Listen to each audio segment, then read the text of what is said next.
approche, il y a des choses sur lesquelles on restera toujours différent. Il veut pas de contrat de mariage, par exemple. Fait chier. Mais non, oui, c'est dans la région.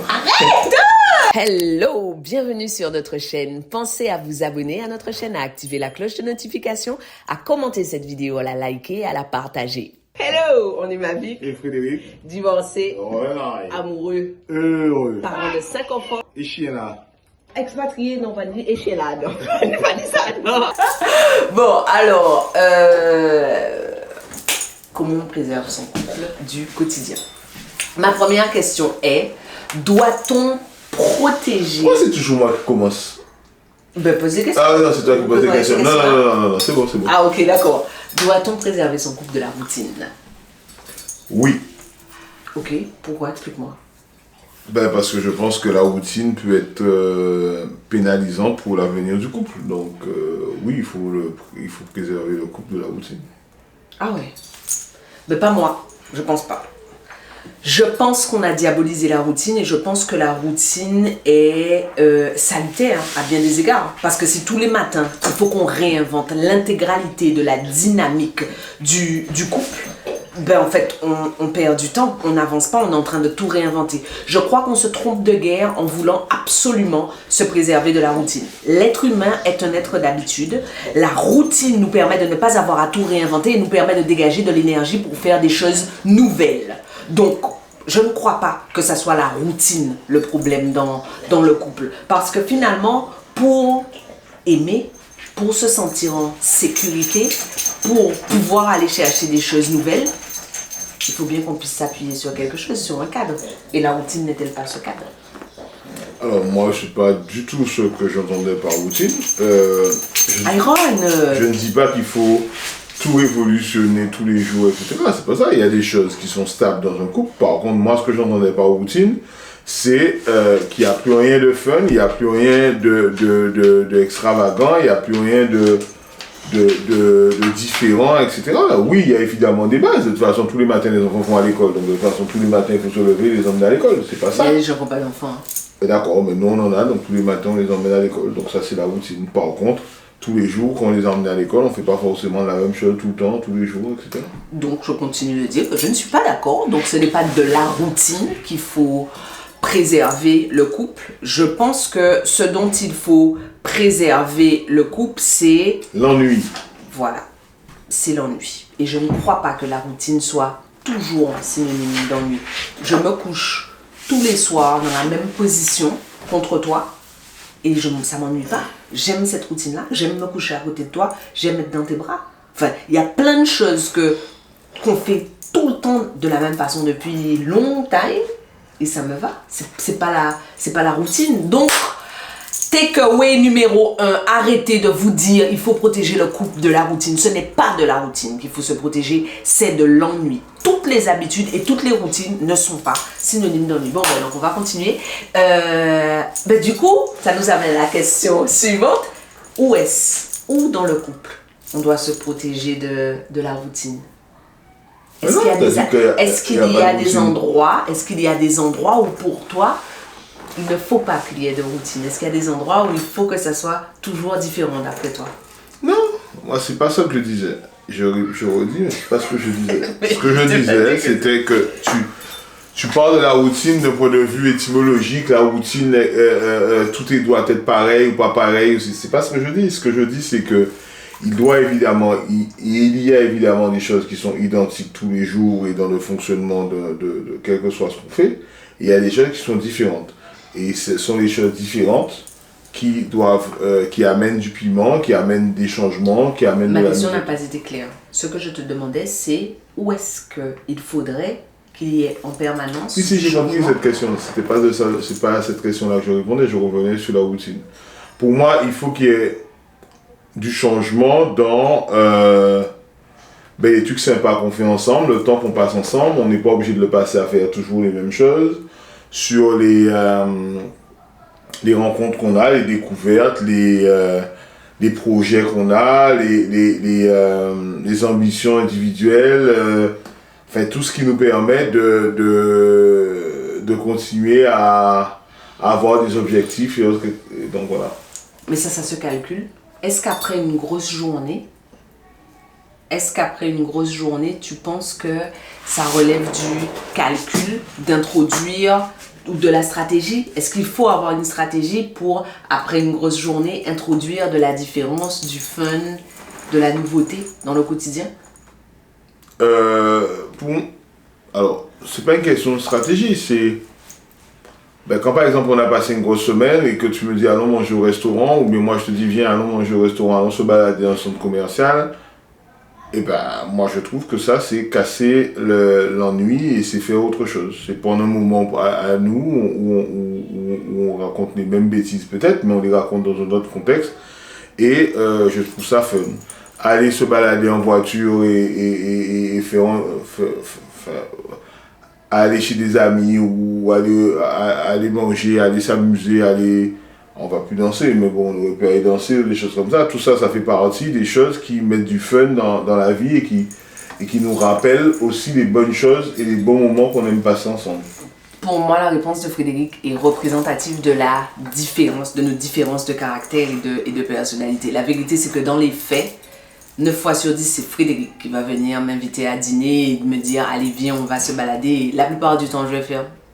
Alors, en général, je me ressaisis et je me dis « Allons-y » parce que je suis extrêmement casanière. Et en fait, pour moi, on peut avoir tout le fun du monde à la maison. Donc, généralement, il va être celui, la plupart du temps, qui va dire « On va dîner » ou « On part en voyage ». Et moi, je vais être celle qui va faire des trucs complètement fous à l'intérieur de la maison. Mais l'un n'empêche pas l'autre, en fait.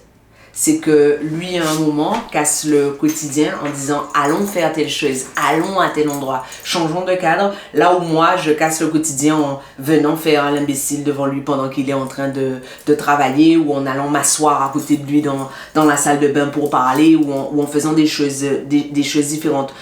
Pour moi, ça induit quelque chose d'extrêmement important dans la dynamique de couple, c'est que on doit être conscient de la façon dont l'autre vit le changement, la différence, la nouveauté. Je sais quand il dit viens allons au restaurant, je sais la plupart du temps que c'est juste qu'il a besoin de sortir du quotidien, tout comme il sait quand je dis viens te coucher avec moi au milieu de la journée, que j'ai juste besoin de faire quelque chose de différent. Et en fait, pour moi, ça amène quelque chose d'hyper important, c'est qu'on a tendance à faire la chasse à la routine, alors qu'en fait, plutôt que de chasser la routine et les habitudes, peut-être que c'est la qualité de notre communication qu'il faudrait améliorer. Peut-être que tout devient plus simple si dans la journée ou dans la soirée ou pendant qu'on est ensemble, je suis capable de dire maintenant j'ai envie juste de faire quelque chose de différent, accorde-moi quelque chose de différent. Et je me rends compte pendant qu'on parle que je crois pas que je te dise forcément ça. Je vais aller susciter chez toi la réaction pour que tu me permettes d'avoir de satisfaire mon besoin de nouveauté, et je crois pas non plus que tu me dises du calcul, ça c'est de la stratégie. Mais alors c'est de la stratégie, mais l'un n'empêche pas l'autre en fait. Enfin, on peut avoir, en fait je crois que l'une des choses qui fait que tellement de couples vont mal, c'est qu'on conçoit la stratégie, l'organisation comme étant antinomique de l'amour. Enfin, pour moi, je sais ce que je veux, je vais venir le chercher tranquillement, et puis après, j'ai fini, j'ai ce que je voulais et je peux revenir à notre routine qui me convient bien. Alors, j'allais te poser une autre question. Est-ce que la routine, c'est le seul danger? Est-ce que les habitudes, c'est le seul danger dans un couple? Parce que j'entends beaucoup dire comment on fait pour entretenir la flamme, comment on fait pour rester comme au premier jour, comment on fait pour ne pas tomber dans le train-train, dans la routine. Est-ce que réellement la routine et les habitudes sont les seuls dangers du couple? Avant, c'est normal que ce soit à zéro. Absolument pas. D'accord, donc je pense qu'il faut peut-être démarrer. Je pense que je vais te répondre à l'envers. Pour moi, ce qui fait qu'on est content de passer du temps ensemble, c'est parce qu'on s'amuse bien ensemble. On passe du bon temps, on fait des trucs sympas, en tout cas des trucs qui pour nous sont sympas et nous permettent de nous éclater. Par conséquent, ce qu'il faut arriver à trouver, ce sont les choses communes ou individuelles, parce qu'on ne fait pas tout ensemble, on ne fait pas les mêmes choses, on n'aime pas forcément les mêmes choses, mais les choses communes ou individuelles qui nous permettent de continuer à nous éclater et à avoir des moments agréables en fait. Ça veut dire que pour toi, l'un des garants du fun dans le couple, c'est qu'on continue chacun de notre côté à avoir du fun et à faire des choses qui nous amusent. Ah oui, moi je suis pas du tout...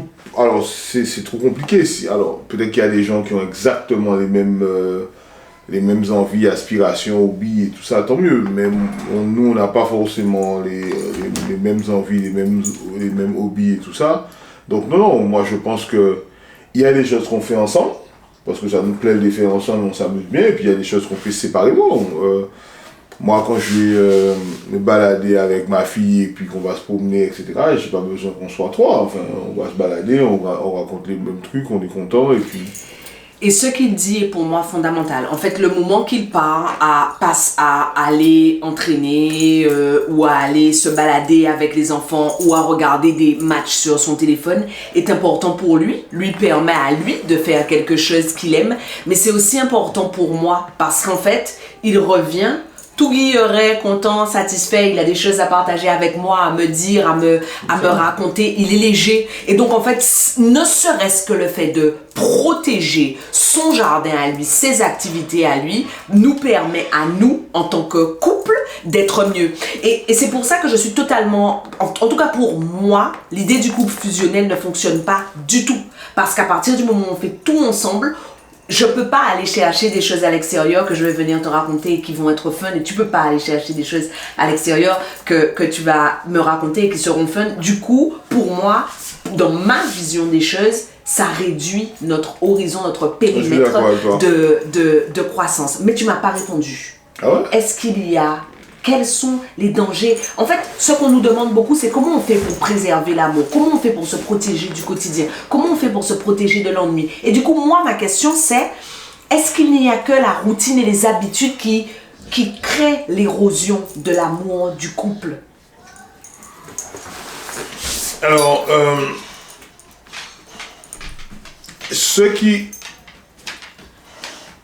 moi, ce que j'aime dans notre couple, alors je vais parler évidemment d'une autre, ce sera plus simple, c'est que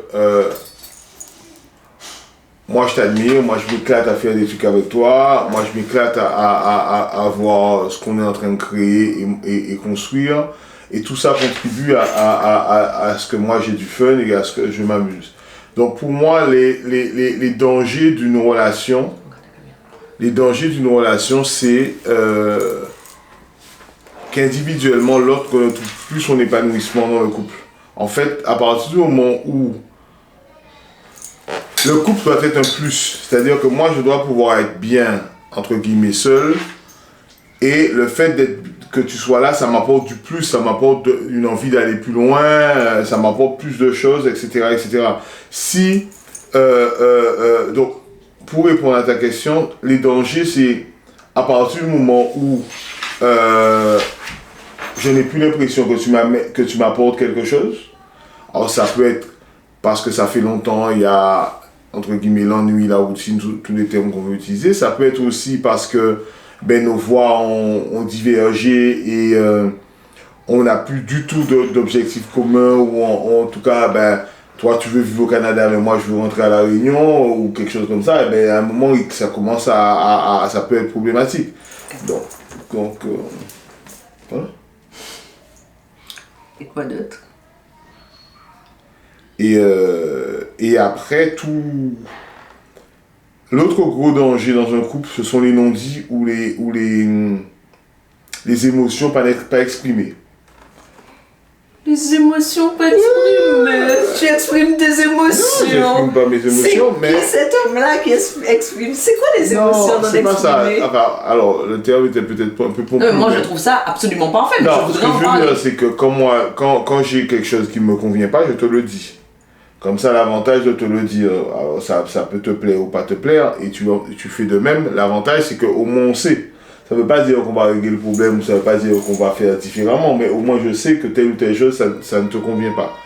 Donc à partir du moment où ça ne te convient pas, si moi c'est pas important ou c'est quelque chose que je peux changer, je le fais évoluer. Si vraiment c'est vital et fondamental pour moi, je peux pas le faire, je peux pas le changer et il faudra qu'on trouve un moyen de s'adapter.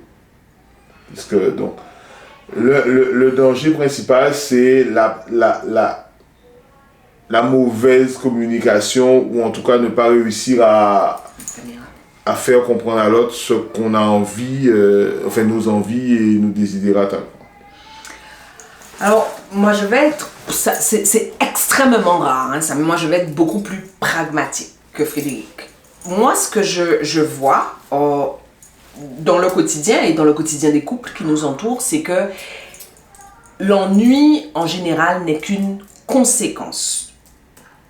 Le gros danger pour moi, là vous avez entendu tout à l'heure, hein, vous avez entendu un de nos enfants pleurer, en fait, l'un des gros dangers du couple, l'un des grands risques d'érosion consiste à ne pas réussir à trouver des bulles, des espaces pour le couple à l'intérieur de la vie de la famille. Et nous, pour le coup, on est vraiment des équilibristes parce qu'on a beaucoup d'enfants. Parce qu'on a beaucoup d'enfants et parce qu'on bosse ensemble. Donc, en fait, je pense qu'il y a un gros danger à ne pas savoir trouver des bulles à l'intérieur.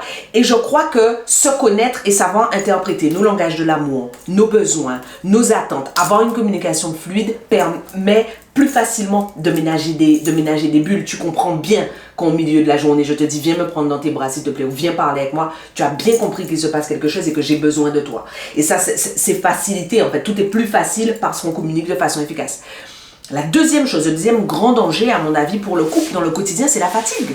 C'est que tellement de gens arrivent à la fin de la journée épuisés, que tellement de couples se réveillent épuisés. Alors, c'est lié à plein de choses, hein, à une mauvaise organisation ou à une trop grande charge de travail, etc. Mais je crois qu'être fatigué rend les choses compliquées. Un enfant, quand il est fatigué, il pleure, il chouine, il s'énerve. Un adulte ne peut plus chouiner, s'énerver, mais c'est pas là que j'ai du temps, en fait, pour du temps de qualité à t'accorder. Ensuite, je pense que le challenge, en fait, il y a un vrai challenge pour les couples qui travaillent ensemble. J'ai vu une étude qui disait qu'en fait, contrairement à ce que tout le monde pense, les couples qui travaillent ensemble sont plus heureux que les autres couples. Ah ouais, c'est dingue ça. Sont plus heureux. Mais parce qu'en fait, ces couples-là, souvent, sont conscients du fait de devoir faire un plus gros travail, être dans quelque chose de plus actif pour préserver leurs relations, ce qui explique que les résultats soient ce qu'ils sont. Et donc, du coup, ma question est, quand on est fatigué, comment on fait? Comment on fait pour être quand même amoureux? Comment on fait pour donner à l'autre le sentiment d'être aimé? Alors ça c'est une question difficile. Tu sais comment tu es quand tu es fatigué ou pas, toi? Moi je dors. Quand je suis fatigué, je dors. Donc c'est un peu compliqué la communication quand je suis fatigué. Maintenant, j'ai la chance de ne pas être trop souvent fatigué. Donc voilà. Non, moi je pense que ce qui est important, c'est que, alors, évidemment, on apprend au fur et à mesure qu'on se connaît, au fil des années, mais quand on se connaît et qu'on voit à quel moment l'autre est au bord de la rupture pour X raison, parce et c'est encore plus évident quand on travaille ensemble. Parce que quand on travaille ensemble, on voit la grosse semaine de l'autre. Puisqu'on voit bien qu'il s'est levé plus tôt, couché plus tard que d'habitude, il a passé moins de temps sur son téléphone ou autre, etc. Donc ça se voit, c'est visible. Et donc ça permet de mieux appréhender cela. Quand l'autre est fatigué, il faut respecter le temps de repos de l'autre. Il est évident que si l'autre est tout le temps fatigué, à un moment, il faut qu'il aille trouver une solution pour ne pas être tout le temps fatigué. Mais on peut avoir des périodes... Ça veut dire quoi ça? Il trouve une solution pour Balas? Non, mais on peut avoir des périodes où on est fatigué pour X raisons. Et il faut accepter la fatigue de l'autre. Et donc voilà. Mais on doit toujours être dans quelque chose où on est en train d'essayer de partager. En fait, pour compléter la réponse de Frédéric, je sais que je reviens toujours à la même chose, mais d'après moi, il y a bon nombre de solutions qui se trouvent dans la qualité de la communication. En fait, quand on est fatigué, quand je suis fatigué, je pense que le plus simple, c'est de lui dire je suis fatigué, en fait, je peux rien faire, j'ai besoin d'aide pour la maison, pour les enfants. J'ai même besoin d'elle pour me rappeler comment je m'appelle. Et en fait, ça rend les choses beaucoup plus simples parce que j'ai baissé les barrières et la façon dont il va interpréter mes comportements va être biaisé, mais va être biaisé de façon favorable à ce dont j'ai besoin. Il va partir du principe que je suis fatiguée. De la même façon que il est moins doué que moi pour exprimer ses émotions. Il dit pas, je suis fatigué, bébé, là en ce moment ça va pas. Je le sens. Non, random ici, moi. Je le sens fatigué, mais on en revient à la vision du couple. En fait, je pars du principe que jusqu'à preuve du contraire, jusqu'à ce qu'il me dise le contraire, Frédéric m'aime et ne veut pas me blesser. Et j'attends de lui qu'il parte du principe que jusqu'à preuve du contraire, tant que je n'ai rien dit dans ce sens, je l'aime et je ne veux pas le blesser. Et donc, à partir du moment où il est fatigué, aussi ronchon, aussi insupportable soit-il, je vais me dire il est fatigué. Il est fatigué, donc c'est pas la peine d'aller chercher à piquer, ou c'est pas le moment d'avoir certaines conversations, c'est pas le moment de lui dire, de lui faire des petites plaisanteries. Et si j'ai un doute, ce que je vais faire dans ce cas-là, c'est que je vais lui dire, j'interprète ou tu es fatigué. Alors il se moque gentiment de moi régulièrement parce que je commence mes phrases par j'interprète ou, mais je veux être sûre, plutôt que d'aller tirer des conclusions, c'est plus simple pour moi de savoir. Donc je pense que la fatigue est plus dangereuse que l'ennui. Je pense qu'il y a un vrai challenge de la famille et encore plus de la famille nombreuse. Nous avons de la chance, nous avons des enfants extrêmement autonomes. Pourtant, même avec des enfants autonomes, on a été obligé de mettre en place des systèmes qui sont à nous pour avoir du temps où on est que tous les deux. Et dans ce temps où on est que tous les deux, on se parle pas forcément, on fait pas forcément des choses en même temps. Ensemble, on n'est pas enfin juste couchés tous les deux dans le lit, mais ce temps-là, on est que tous les deux. Et ce temps-là est du temps précieux. Et je pense que la dernière chose qui met en danger le couple, c'est de ne pas savoir quels sont les curseurs de l'amour pour l'autre. Pour que je sois certaine que tu te sens aimé et que du coup tu me rendes l'amour que j'entends recevoir, il faut que je sache à quel moment tu te sens aimé. Régulièrement, je check, je lui dis, est-ce que tu te sens aimé? Est-ce que tu te sens chouchouté, dorloté? Mais même au-delà de ça, je sais dans le quotidien me dire, là, Frédéric aura le sentiment que je l'aime. Parce que j'ai compris la façon dont il aime, j'ai compris les langages de l'amour qu'il parle. Et donc, parfois, dans le quotidien, je vais aller distiller quelque chose qui ne sera pas forcément quelque chose qui me ferait me sentir aimé moi, mais qui lui permet de se sentir aimé. Et comme il se sent aimé, eh bien, en retour, il me donne les preuves d'amour dont j'ai besoin au quotidien. J'étais bonne là. Oui. J'étais très bonne. Non, mais ceci dit, ça amène un autre point qui est... il faut aussi faire des trucs pour l'autre. Parce que ton langage de l'amour, c'est non, faire. Mais, non. Quand je dis faire, c'est pas forcément...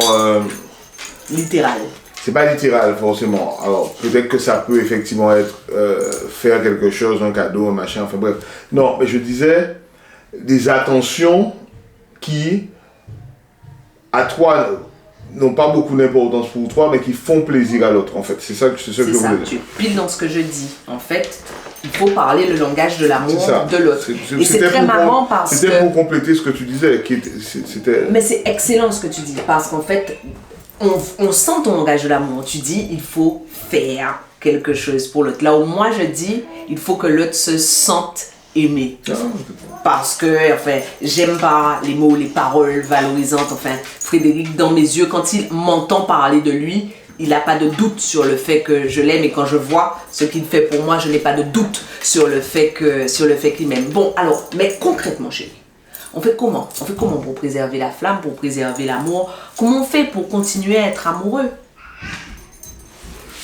Concrètement, alors c'est déjà un job de tous les jours. Non, plus sérieusement, je pense que faire attention à l'autre, c'est important. Échanger avec l'autre, c'est important. Ça se traduit comment, faire attention à l'autre? Eh bien, faire attention à ce que l'autre aime, ce que l'autre a envie de recevoir, ce que l'autre attend, si ce sont des encouragements, si ce sont Si c'est aussi une épaule juste pour pleurer parce que c'est un moment compliqué, donc on a besoin d'une épaule pour pleurer. Si c'est... T'as besoin d'épaule pour pleurer, toi? Oh, c'est clair. Non, et aussi accompagner l'autre dans ses projets. Oh, super table. Ah, quand super table, je suis costaud et fort et super vite. Il peut venir avec moi. Zouzou, on est en train de tourner une vidéo et tu nous dis que le plus super costaud et le super rapide peut venir avec toi. Oui. Ben, on va Parce venir que dès qu'on aura fini la vidéo. j'ai besoin d'aide. Tu as besoin d'aide. Chose. D'accord, ok. On vient. Vraiment sérieux. D'accord, je te laisse continuer. Ah ouais, on continue tout ça. Non, d'accord, je reviens. Ok, on arrête tout. Et désolé. Ben, Zouzou, là, t'as déconné. Hein. Donc, je te disais que pour moi, préserver l'amour, c'est préserver préserver l'amour, préserver la relation, c'est faire des choses pour l'autre, c'est aider l'autre dans ses moments forts, dans ses moments faibles, c'est partager des choses avec l'autre, c'est faire avancer sa famille avec l'autre. Mais chérie, c'est hyper abstrait en fait. Les personnes qui nous regardent et qui se posent la question, qui se disent comment on fait avec le temps, comment on fait pour préserver notre relation, comment on fait pour protéger notre couple dans le quotidien, pour toi, à quoi ça tient? Ben, ça tient à tous les bons moments qu'on se construit ensemble, ça tient à toutes les choses sympas qu'on fait ensemble, ça tient à tous nos objectifs communs, au fait qu'on grandisse ensemble. Moi, je pense que en tout cas pour moi, le secret principal de la préservation de notre amour, c'est que moi, je suis heureux et content de vivre avec toi, en fait, et que je grandis tous les jours en vivant avec toi. Donc moi, je trouve ça hyper important de vivre avec quelqu'un avec qui enfin, je vois pas comment je ferais ça, en fait. Je sais pas, je suis peut-être abstrait, mais je sais pas le dire différemment. Alors, moi, je vais essayer d'être un peu plus concrète. Je pense qu'il y a de toute façon il y a des dangers du quotidien. Le couple, comme toute entité, est confronté à des challenges. Et je crois que, pour moi, la préservation du couple tient aux petits moments. Ce que je vois beaucoup, ce sont des couples qui attendent les vacances, le week-end, les grandes occasions pour se rapprocher, pour se retrouver, pour passer du temps ensemble. En fait, il y a de fortes chances, si vous êtes tout le temps en train d'attendre le bon moment pour partager, pour que quand arrive le bon moment, vous ayez juste envie de foutre une claque à l'autre, en fait, parce qu'on se sera trop éloigné dans le quotidien.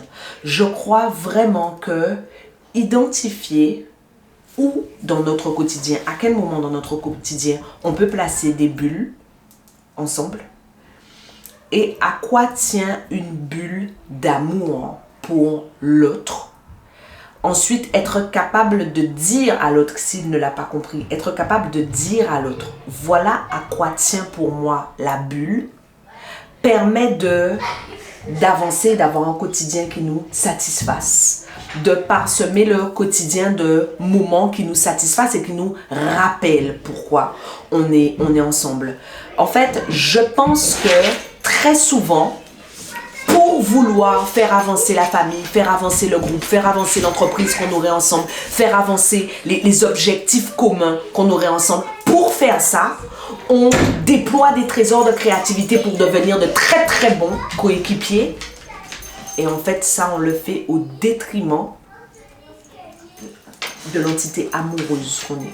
Je pense que la préservation du couple tient à l'identification des moments, des bulles, au fait de placer intentionnellement des bulles dans notre quotidien et à faire en sorte que ces bulles soient vraiment stratégiques, parce que comme ce sont de tout petits moments furtifs, il faut qu'on soit sûr que pour l'un comme pour l'autre, ça apporte quelque chose. Moi, je suis sûre de mon coup quand je viens te solliciter dans la journée. En fait, le simple fait que je t'ai sollicité, c'est terminé, tu as déjà eu la bulle.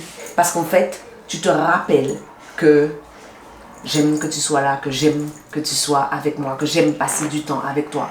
Là où moi, ce dont j'ai besoin, c'est le moment où mon cerveau va s'allumer, le moment où je vais me dire « Waouh, je l'admire, il est immense, c'est extraordinaire. » Là, dans ce moment-là, alors que je n'ai pas forcément besoin que tu viennes m'appeler et parfois tu vas m'appeler, je me dis « Il est en train de m'interrompre. » J'ai besoin d'autre chose que toi.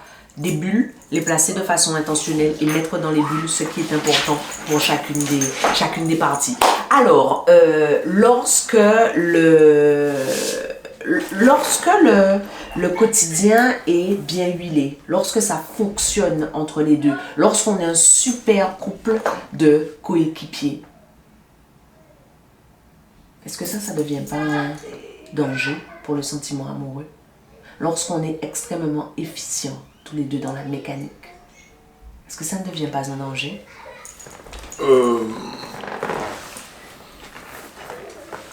Pour moi, si à être trop efficient, ça peut être considéré comme un calcul ou comme une compétition, quelque chose comme ça, et on perd l'aspect cool et l'aspect joyeux de juste passer du temps ensemble. Mais plus on apprend à se connaître, plus on apprend à partager ou en tout cas à vivre des choses ensemble, moins il y a de grosses crises, puisqu'il y aura toujours des crises et des moments de désaccord, mais moins il y a de grosses crises, et plus on évite que les moments compliqués soient trop compliqués, parce qu'après il faut ramer pour aller les rattraper, quoi. Donc, non, je suis pas sûr que ce soit... on peut toujours faire mieux, on peut toujours faire plus, on peut toujours faire différemment. Donc, faut pas se contenter de se dire waouh, c'est bon, on est très bon, et donc par conséquent, on reste comme ça. Moi, je pense que on grandit, on évolue, on mûrit, on change, et puis on a toujours besoin de s'adapter. Ce sont des relations humaines. Il n'y a pas de notice en fait. Donc, la personne que tu étais il y a 10 ans, 5 ans, 2 ans n'est plus la même personne qu'aujourd'hui, et c'est pas la même personne que demain, et moi non plus. Donc, ça nécessite de l'adaptabilité, ça nécessite une envie de s'accompagner. Quand on parle du couple, Frédéric et moi, on voit à quel point on est différents tous les deux et à quel point on conçoit les relations de façon différente. En fait, dans sa bouche, la stratégie et le calcul, c'est toujours mauvais quand il parle du couple, là où pour moi, c'est toujours bon en fait. Je suis hyper intentionnelle dans nos relations, dans nos interactions, parce que, en fait, je l'aime, je veux continuer avec lui, je veux continuer à élever nos enfants avec lui, donc je suis toujours en train de me dire, est-ce que ça c'est le meilleur choix? Est-ce que c'est vraiment ce qu'il faut faire ou ce qu'il faut dire? Ce qui rend les choses bien plus simples en fait quand on a des conflits, parce que je vais rarement me laisser emballer par mon cerveau, parce que je suis toujours en train de me dire, enfin, je l'aime, c'est ça le postulat, il m'aime, c'est ça le postulat, et là on voit à quel point lui, il a toujours l'impression qu'un calcul c'est proche de la manipulation, là où moi, de la stratégie ou du calcul, c'est plutôt de nature à nous emmener là où on va tous les deux. Alors si ça se trouve, le secret de la préservation du couple, c'est de continuer à penser différemment, c'est de continuer à avoir des opinions divergentes. Oui, et c'est continuer, moi je pense que c'est continuer à être soi-même. En fait, il faut pas se perdre dans le couple. La preuve, tu dis qu'on est différent sur certains trucs, et ça fait des années qu'on est différent sur certains trucs, mais même si pour plein de choses on fait des pas l'un vers l'autre et puis on se rapproche, il y a des choses sur lesquelles on restera toujours différent. Il veut pas de contrat de mariage, par exemple. Fait chier. Maintenant, oui, tu dois regarder l'argent. Arrête de dire ça. Non, mais moi je pense qu'il faut pas se perdre dans le couple. En fait, il faut continuer à...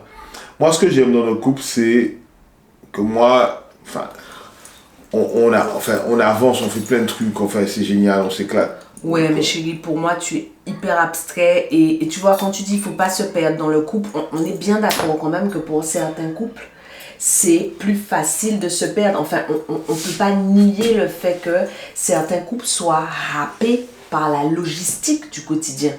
Et donc, forcément, Et c'est de ça que je te parlais quand je te disais, parfois il y a des couples qui sont de formidables équipiers qui ont réussi à masteriser la logistique du quotidien, mais évidemment, il y a une part de dilution. Depuis le temps qu'on vit ensemble, il y a évidemment des choses où les frontières désormais entre toi et moi sont extrêmement floues. Il y a des domaines où les choses sont extrêmement tranchées, mais il y a des endroits où forcément les frontières sont floues. Et moi, j'ai vraiment le sentiment que, en fait, l'obsession de l'efficience, de la gestion dans la gestion de la logistique familiale ou la logistique du couple peut rendre plus compliqué pour certains couples le fait de demeurer deux entités distinctes. Oui, tu as certainement raison. Moi, j'ai toujours vu dans notre relation un moyen d'aller plus loin, plus haut, plus vite. Donc, j'ai jamais l'impression d'être perdu dans la logistique ou d'être perdu dans notre vie de couple, parce que j'ai toujours su aussi m'accorder des choses qui sont à moi alors que je parle pas de matériel, hein, je parle bien de moments, je parle bien d'amis, je parle bien de... Non, je suis entièrement d'accord avec toi, chérie.